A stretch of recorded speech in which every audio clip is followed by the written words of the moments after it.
Family గొడవకు Manchu Manoj break ఇచ్చారు. Shooting కోసం సెట్ కి వెళ్లారు. ప్రస్తుతం భైరవం సినిమాలో నటిస్తున్నారు. మంచు మనోజ్ తన వెంట ఉన్న వ్యక్తిగత సిబ్బంది బౌన్సర్లను నిన్న సాయంత్రమే ఇంటికి పంపించేశారు. మరోవైపు మోహన్ బాబు ఇంటి దగ్గర పోలీసులు బందోబస్తు ఏర్పాటు చేశారు. ప్రైవేట్ వ్యక్తులను ఎవరిని మంచు ఫ్యామిలీ ఇంటి వైపు రానివ్వడం లేదు.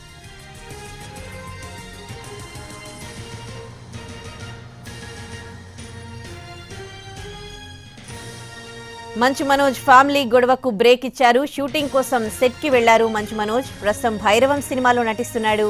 తన వెంట ఉన్న వ్యక్తిగత సిబ్బందిని బౌన్సర్లను నిన్న సాయంత్రమే ఇంటికి పంపించేశారు. మరోవైపు మోహన్ బాబు ఇంటి దగ్గర కూడా పోలీసులు బందోబస్తు ఏర్పాటు చేశారు. ప్రైవేట్ వ్యక్తులను ఎవరిని కూడా మంచు ఫ్యామిలీ ఇంటి వైపు రానివ్వడం లేదు పోలీసులు.